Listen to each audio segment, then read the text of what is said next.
नमस्ते. मी ज्ञानेश्वरी दातखिळे. मी आज तुम्हाला भारतीय संस्कृतीबद्दल माहिती देणार आहे.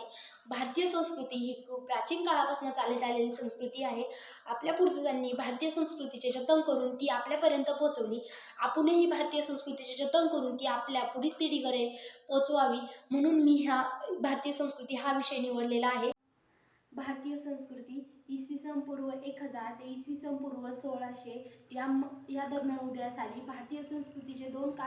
भारतीय संस्कृती इसवी सन पूर्व 1000 ते इसवी सन पूर्व 600 या दरम्यान उदयास आली. भारतीय संस्कृतीचे दोन कालखंड पडतात: प्रागैतिहासिक कालखंड आणि ऐतिहासिक कालखंड. प्रागैतिहासिक कालखंड म्हणजे ज्या वेळेस लेखनकला उगवत नव्हती तो कालखंड म्हणजे प्रागैतिहासिक कालखंड, आणि ऐतिहासिक कालखंड म्हणजे ज्या वेळेस लेखनकला अवगत झाली तो कालखंड म्हणजे ऐतिहासिक कालखंड. भारतीय संस्कृती ही खूप प्राचीन संस्कृती मानली जाते. भारतीय संस्कृती ही पर्यटन व्यवस्था, उपजीविका टिकवून ठेवण्याचा कल जास्त आहे. ऐतिहासिक व सामाजिक दृष्टीने भारतीय संस्कृती ही खूप प्राचीन संस्कृती मानली. भारतीय संस्कृतीमध्ये मानवाने बनवलेले पहिले दगडी हत्यार म्हणजे हातकुराड. भारतीय संस्कृती ही हडप्पा संस्कृतीचा पाया मानली जाते. भारतीय संस्कृतीचे दोन कालखंड पडतात: एक हडप्पा संस्कृती आणि एक वैदिक संस्कृती. सर जॉन मार्शल यांच्या उत्खननाखाली हडप्पा संस्कृतीचा शोध लागला. हडप्पा संस्कृती प्रथम पंजाब प्रांतातील हडप्पा या ठिकाणी उत्खननात सापडली, म्हणून त्यास हडप्पा नाव देण्यात आले.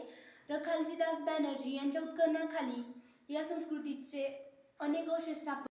दयानंद साहनी यांच्या उत्खननाखाली मोहेंजोदडो येथे मोठे स्नानगृहाचे अवशेष सापडले. हडप्पा संस्कृती ही 5000 वर्षांपूर्वी अस्तित्वात होती. हडप्पा संस्कृती ही रावी नदीच्या काठी तर मोहेंजोदडो हे सिंधू नदीच्या काठी आढळण्यात आले. हे दोन्ही आता पाकिस्तानमध्ये आहे. हडप्पा संस्कृतीचा तांदूळ हा मुख्य घटक आहे. सिंधू नदीच्या प्रदेशात हडप्पा संस्कृती असल्याने तिला सिंधू संस्कृती असेही म्हणतात. पुढचा पॉईंट आहे वैदिक संस्कृती. हडप्पा संस्कृतीनंतर वैदिक संस्कृती उदयास आली. वैदिक संस्कृती ही वेदवाङ्मयावर आधारलेली संस्कृती म्हणजे वैदिक संस्कृती आहे.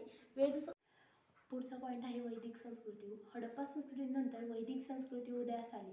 वैदिक संस्कृतीचे विकासकर्ते म्हणजेच आर्य आहेत. आर्यांची कुटुंब व्यवस्था ही पितृसत्ताक पद्धतीची आहे. आर्य हे वैदिक संस्कृतीचे रचनाकार आहेत. वेदवाङ्मयावर आधारलेली संस्कृती म्हणजेच वैदिक संस्कृती होय. यामध्ये 4 वेद व 3 वाङ्मय आहेत: ऋग्वेद, यजुर्वेद, सामवेद आणि अथर्ववेद. आणि वाङ्मय म्हणजे ब्राह्मणग्रंथे, आरण्यके आणि उपनिषदे. सर्वात पहिला वेद म्हणजे ऋग्वेद.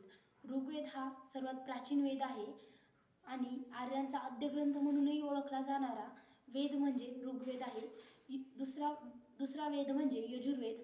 यामध्ये यज्ञविधीला खूप महत्त्व दिले जाते. सामवेद.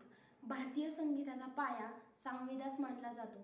काव्याचे गायन कसे करावे हे सामवेदात खूप महत्त्वपूर्ण दिलेले आहे.